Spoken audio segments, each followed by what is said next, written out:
Okay, now it should work. Yes, that's great. Okay, so fantastic. So let's start then our next session. So our first speaker is Gonzalo Manzano, and he's going to be telling us today about the thermodynamics of gambling demons and quantum martingale theory. Please take it away. So thank you very much, Paul, and thank you very much to the organizers to allowing me to present this talk.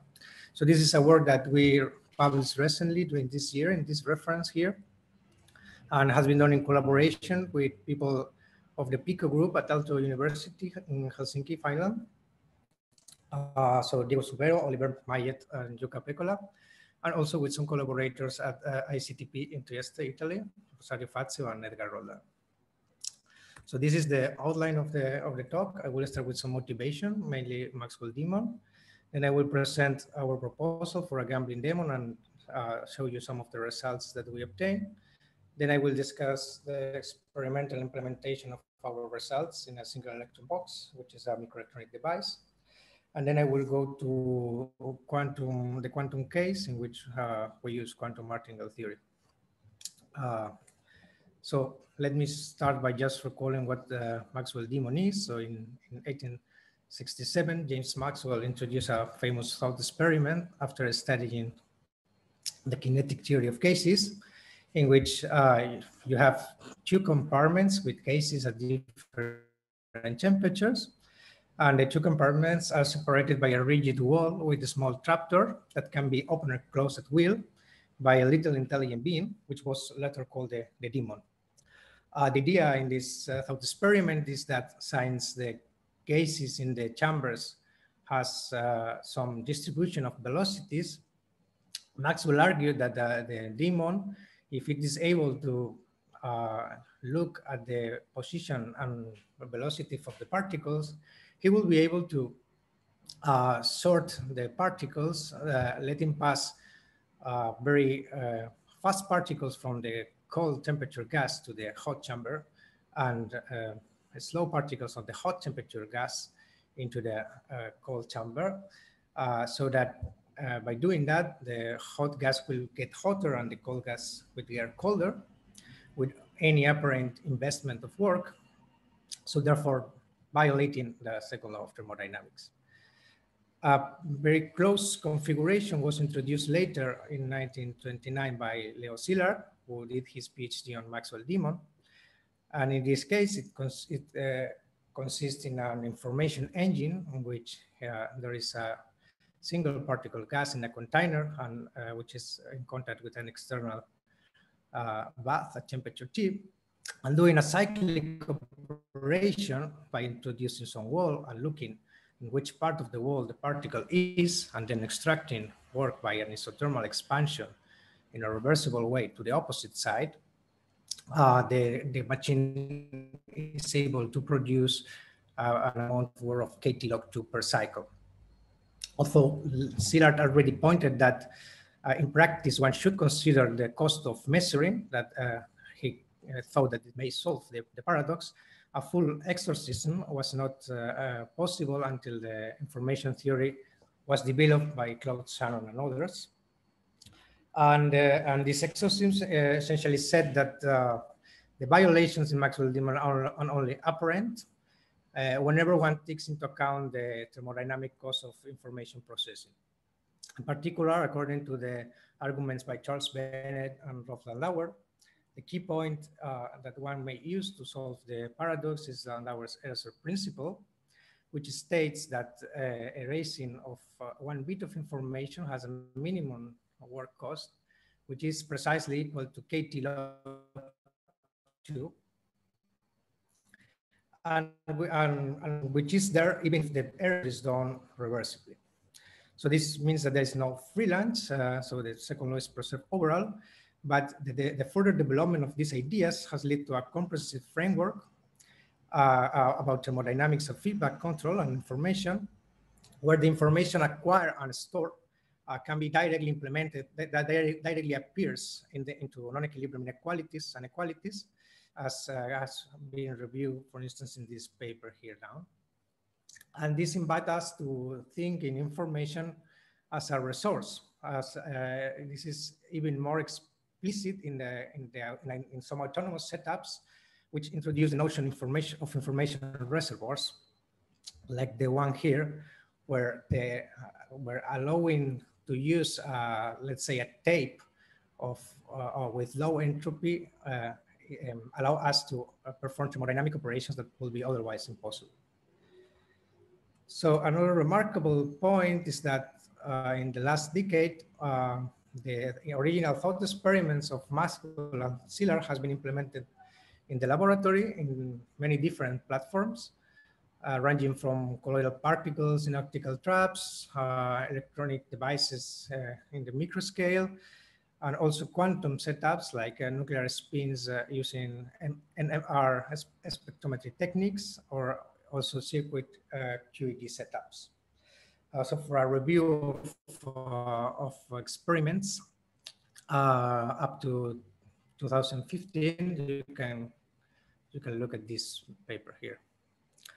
So our final remark follows, which is that any configuration like Maxwell Demon or related configurations are based in two basic ingredients.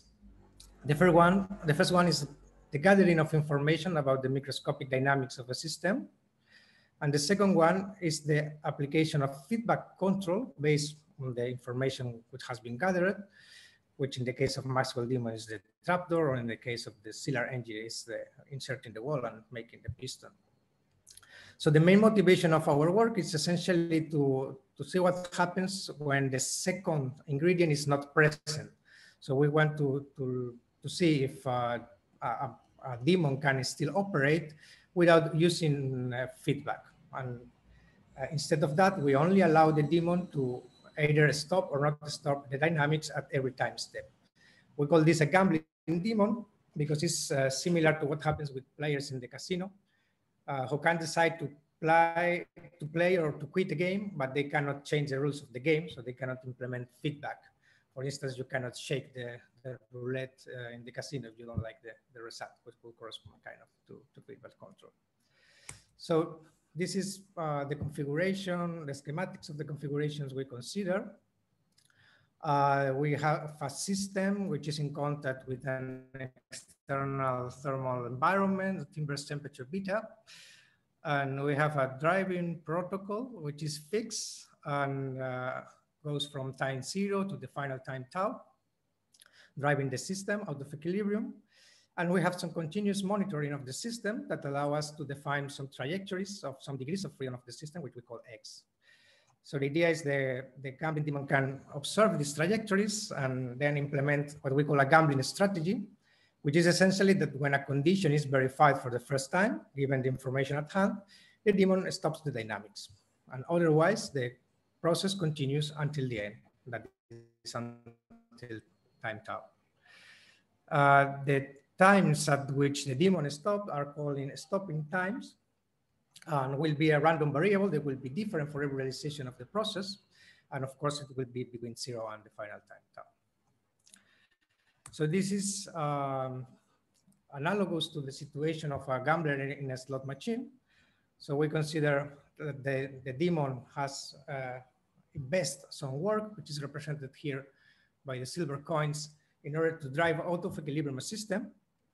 And the objective of the demon is to either extract more work than invested or to get some free energy in exchange. So if the demon plays for a finite time tau,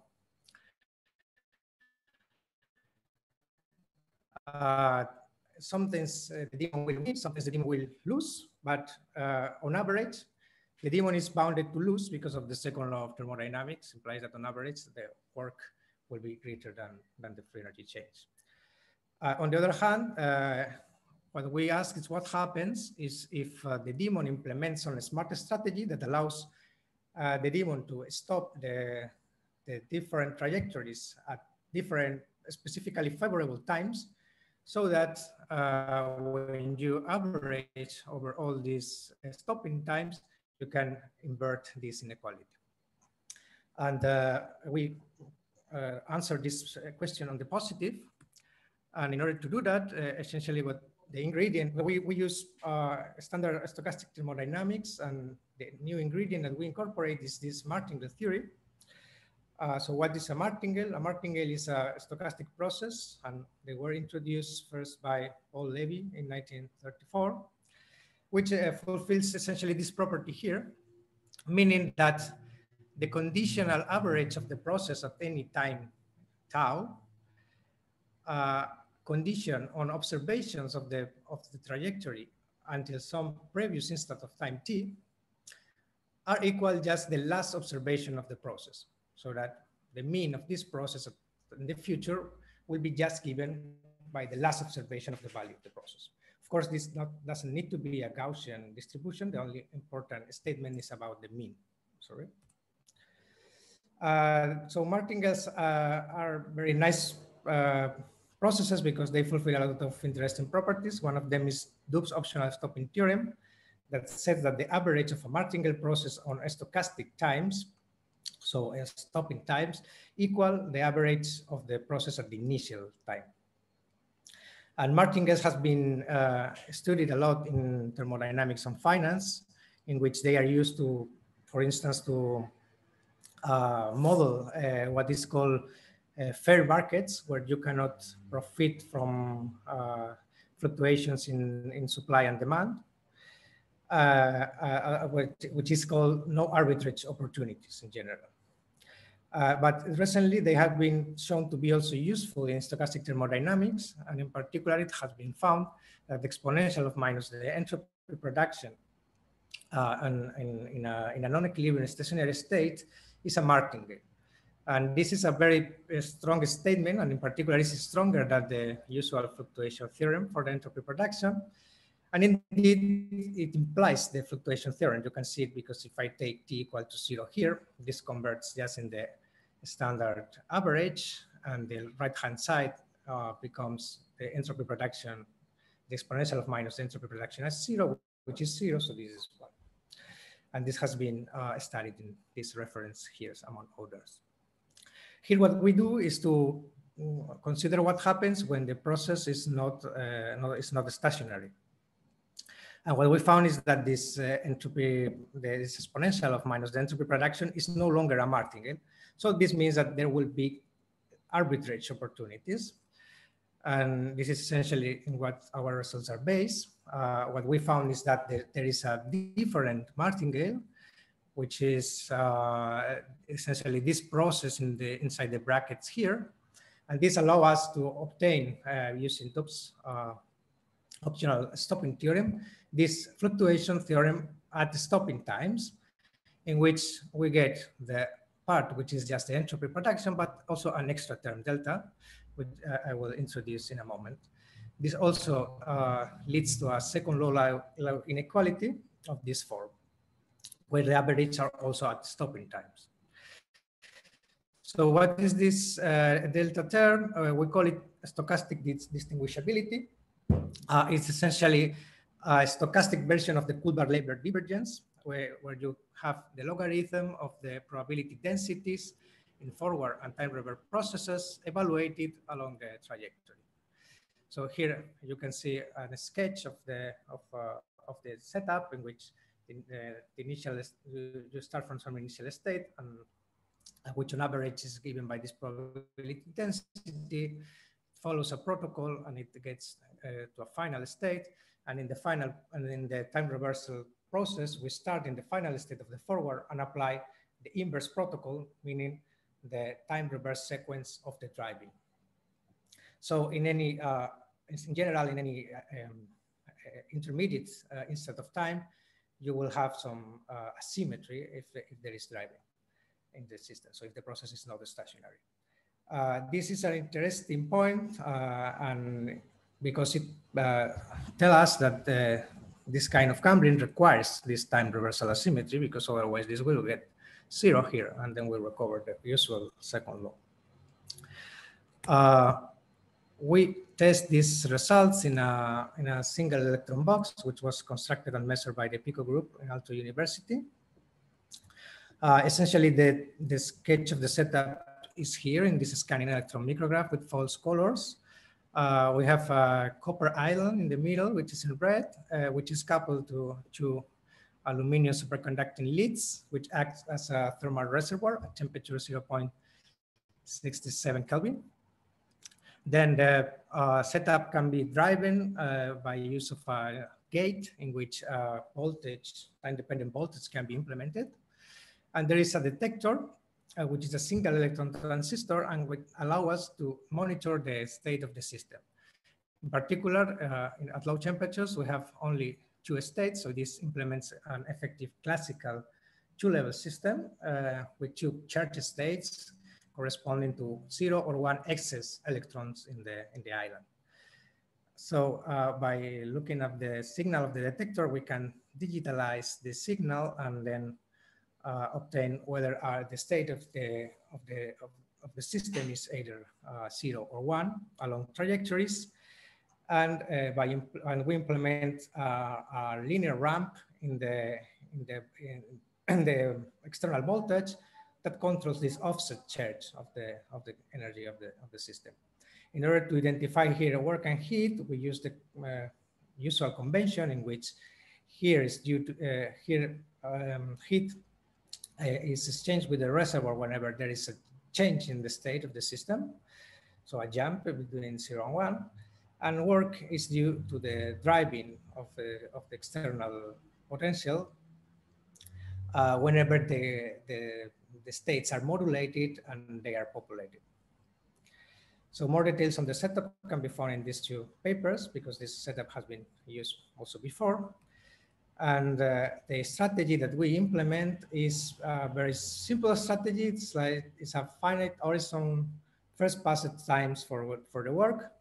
So we monitor the work and we stop the trajectories when the work reaches a certain threshold that we impose, which is WTH here.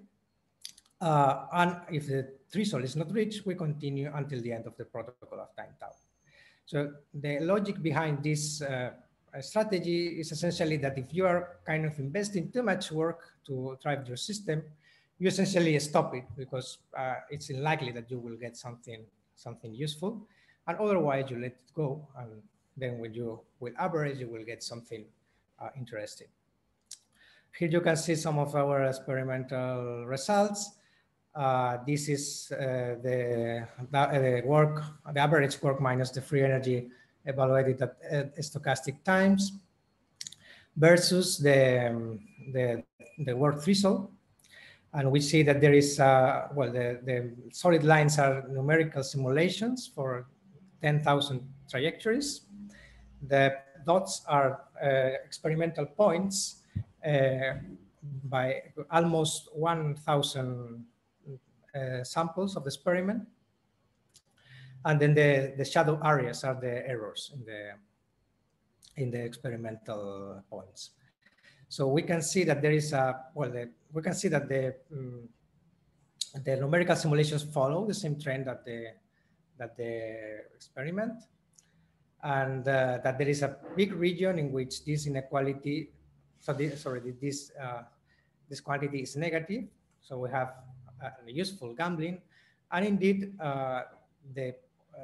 this quantity essentially reaches the bound for small thresholds.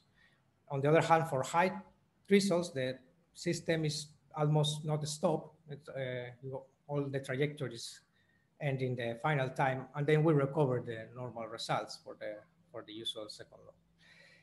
Here you can see also the fluctuation theorems, where it can be easily seen that in order to preserve the fluctuation theory, you need to include this delta term, because otherwise the fluctuation theory is no longer equal to 1. This average is no longer equal to 1. So if you are more interested, you can ask me then in the questions about more things about the experiment. But I would like to go on and say something about the extension of this framework to quantum thermodynamics. Here the things are a little bit more complicated, because we need to monitor the system. But of course, if we measure directly the system, we will alter the dynamics and we will frozen the evolution. So that, but on the other hand, we need measurements, because we need to define somehow the trajectories and the stochastic quantities along the trajectories. So the solution that we use is to use these two these two things. It's a framework that uses both quantum jump trajectories, so that provides an indirect and continuous monitoring of the state of the system, and also a 2-point measurement scheme in which we include 2 projective measurements at the beginning and at the end of the process, which in principle can be in any observable, but for simplicity, we assume that they are performed in the most informative observable, which is the density matrix itself.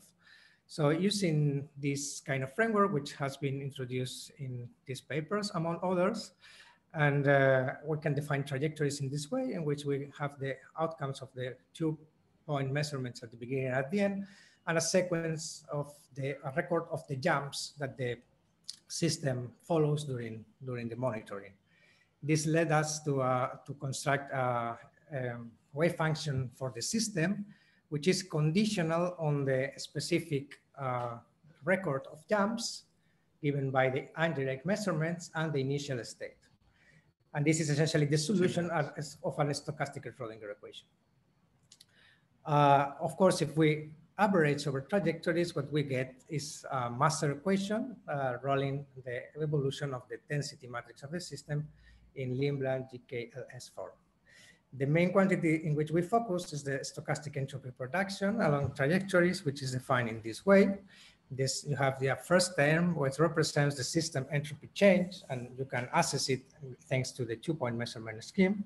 This definition of a stochastic entropy is introduced by Seifert in stochastic thermodynamics, and this is an extension to the quantum case.